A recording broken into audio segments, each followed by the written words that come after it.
Assalamualaikum warahmatullahi wabarakatuh. Halo teman-teman, perkenalkan nama saya Holly Satu Rosidah, NIM 2302011191400. Saya dari program studi teknologi pangan kelas B kelompok 4. Di video kali ini saya akan melakukan praktikum bioteknologi pangan tentang pembuatan donat. Selain itu akan menjelaskan hasil praktikum mengenai proses fermentasi donat dengan perlakuan penambahan ragi 2 sendok teh yang diinkubasi 2 kali dengan suhu ruang.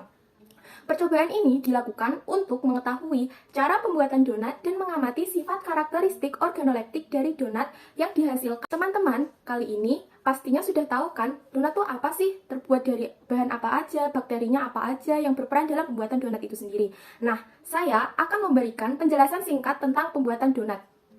Jadi, donat sendiri merupakan produk yang umumnya menggunakan terigu dengan difermentasi oleh yeast yang berasal dari mikroba Saccharomyces cerevisiae.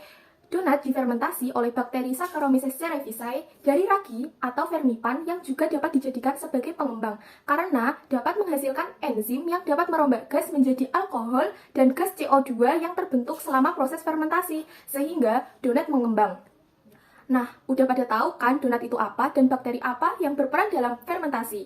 Sekarang, untuk mengetahui lebih jelas lagi tentang donat, kalian penasaran cara pembuatan donat? Mudah atau susah sih? Nah, aku bakal menjelaskan dan menunjukkan cara pembuatan donat. Namun, dengan perlakuan yang berbeda karena di sini di percobaan kali ini aku menggunakan perlakuan penambahan ragi 2 sendok teh yang diinkubasi 2 kali pada suhu ruang. Karena pada umumnya ada yang di dalam membuat donat itu menggunakan suhu dingin. Nah, apakah hasilnya akan berbeda dengan donat yang dibuat dengan inkubasi suhu ruang?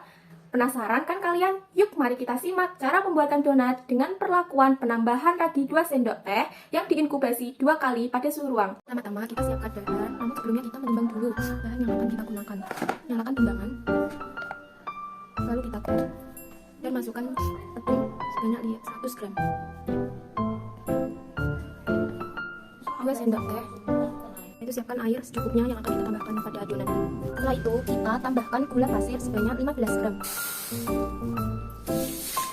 Setelah itu kita timbang juga gluten sebanyak 6 gram. Lalu timbang juga susu bingkau sebanyak 1 gram. Lalu timbang garam. Lalu timbang juga kuning telur sebanyak 10 gram. Berikut bahan-bahan yang akan kita gunakan untuk pembuatan donat perlakuan 6, yaitu pada suhu ruang dengan ragi 2 sendok teh dan fermentasi 2 kali. Lalu proses selanjutnya yaitu kita campurkan semua bahan menjadi satu dengan nanti dicampur dengan air sedikit demi sedikit. Campur dengan air sedikit demi sedikit. Lalu kita aduk. Kita campurkan semua bahan. Sebelumnya kita cuci tangan dulu teman-teman. Kita aduk semua adonan hingga adonan sudah membentuk kalis. Setelah adonan berbentuk kalis seperti ini, adonan kita fermentasi yaitu dengan kita inkubasi pada wadah tertutup selama 30 menit.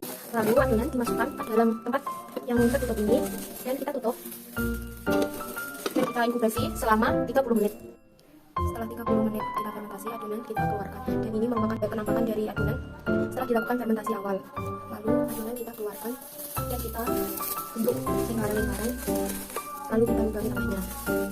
Lalu untuk setiap bulatan adonan kita ambil sebanyak 38 gram. Adonan kita lubangi tengahnya. Setelah adonan dibentuk, lalu adonan dilakukan fermentasi yang kedua kali yaitu dengan ditutup.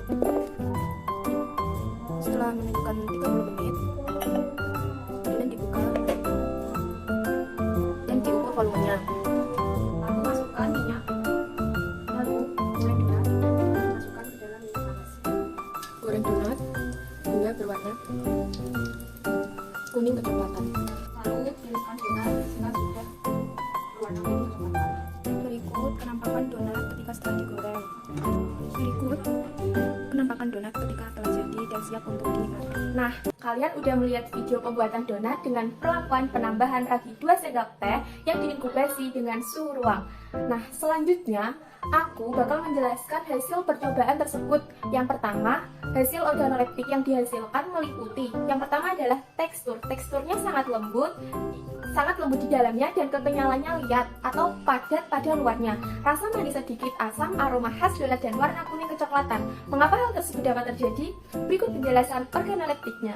Yang pertama adalah tekstur. Tekstur dan kekenyalan pada donat saat dilakukan inkubasi yang kedua menghasilkan tekstur perubahan menjadi semakin kenyal dengan pori yang semakin besar karena donat mengalami pengembangan. Lalu, perubahan tekstur donat yang semakin kenyal karena terjadi retrodegradasi amilosa dan amilopektin selama inkubasi adonan donat. Berbeda saat setelah proses penggorengan, tekstur donat adalah renyah atau crispy di luar dan lembut di dalam. Penggorengan menyebabkan air menguap sehingga kulit terluar crunchy, tetapi bagian dalam lembut. Yang kedua adalah rasa. Rasa dari donat setelah dilakukan penggorengan adalah sedikit manis dan asam. Prinsip dasar fermentasi adalah terjadinya degradasi komponen pati menjadi dekstrin dan gula yang kemudian dilanjutkan dan diubah menjadi alkohol atau asam laktat sehingga menghasilkan donat yang manis dan sedikit asam. Banyaknya ragi yang ditambahkan juga menyebabkan rasa asam karena menghasilkan pati yang memfermentasikan asam laktat yang menurunkan nilai pH pada donat itu sendiri. Rasa manis pada donat disebabkan karena penambahan susu bubuk dan gula serta ragi. Tambahan gula, susu mempengaruhi rasa manis pada donat.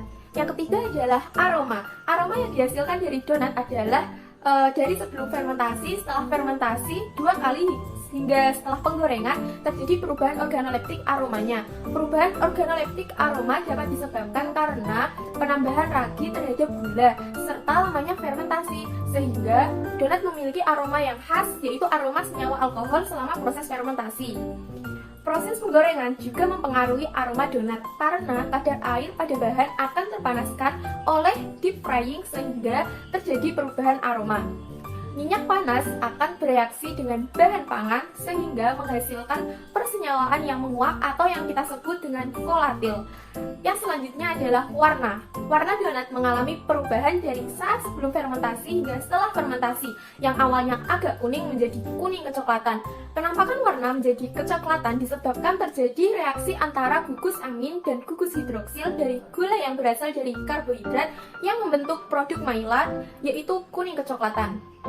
Sedangkan saat setelah fermentasi hingga setelah penggorengan, warna semakin kecoklatan yang dihasilkan setelah lama penggorengan dan suhu panas yang dihasilkan. Lalu, semakin lama waktu penggorengan dan panasnya minyak menyebabkan peningkatan oksidasi pada minyak, sehingga warna dari donat menjadi gelap. Faktor yang mempengaruhi hasil percobaan pembuatan donat apa aja sih? Yuk, mari kita simak penjelasan berikut ini. Yang pertama adalah ragi. Pada perlakuan dengan menambahkan 2 ragi sendok teh berbeda dengan perlakuan lainnya yang hanya 1 sendok teh. Banyaknya ragi yang ditambahkan pada saat pembuatan donat menambah pengembangan. Penambahan ragi mampu mengubah gula menjadi karbon dioksida dan kemudian dilepaskan gas tersebut sebagai hasil fermentasi dan adonan akan mengembang. Yang kedua adalah lama fermentasi dan ulangan 2 kali inkubasi. Semua bahan yang dicampurkan dan telah dimixer akan menjadi adonan donat yang kemudian ditutup dengan kain dengan tujuan untuk fermentasi selama 30 menit sebanyak 2 kali. Fermentasi tersebut guna untuk memfermentasikan karbohidrat pada tepung yang telah diubah menjadi adonan oleh sel hamil Saccharomyces cerevisiae sehingga menghasilkan alkohol dan gas karbon dioksida dan mempengaruhi volume adonan dan flavor dari donat itu sendiri. Yang ketiga adalah suhu air. Suhu yang diberikan pada adonan donat berpengaruh terhadap hasil pengembangan, tekstur serta kekenyalan donat. Suhu air berdampak pada sifat fungsional gluten, aktivitas enzim dan aktivitas yeast sehingga berdampak pada karakteristik kreologi adonan. Penambahan air pada suhu ruang dengan air pada suhu dingin berpengaruh nyata terhadap adonan karena adonan donat mempunyai suhu optimum untuk menghasilkan volume pengembangan yang maksimal. Suhu air optimum. Nah, setelah mengetahui banyak hal tentang pembuatan donat, mari kita juga mengetahui fenomena apa aja sih yang terjadi selama fermentasi donat itu sendiri. Jadi, fermentasi donat dengan menggunakan ragi umumnya termasuk golongan fermentasi alkohol. Fermentasi alkohol merupakan suatu reaksi pengubahan glukosa menjadi etanol atau yang kita sebut etil alkohol dan karbon dioksida dengan organisme yang berperan yaitu Saccharomyces cerevisiae. Berikut ini reaksi pada pembuatan donat. Ketika terjadi fermentasi glukosa yang diubah menjadi etanol dengan dibantu enzim untuk memecah glukosa menjadi alkohol dan karbon dioksida, enzim yang berperan adalah enzim zimase yang dihasilkan oleh Saccharomyces cerevisiae hingga kadar etanol meningkat terus-menerus hingga tidak dapat diterima lagi oleh sel hamil. Oke, begitulah penjelasan dari aku. Gimana nih penjelasannya teman-teman? Aku harap kalian bisa paham kenapa hasil percobaan dengan perlakuan penambahan ragi 2 sendok teh dengan inkubasi 2 kali pada suhu ruang menghasilkan hasil yang sedemikian rupa. Berharap kalian semua dapat paham dan dapat menambah ilmu kalian juga. Oke, demikian praktikum bioteknologi pembuatan donat dengan perlakuan penambahan ragi 2 sendok teh dengan inkubasi 2 kali pada suhu ruang. Sekian dari saya. Wassalamualaikum warahmatullahi wabarakatuh. See you, bye-bye.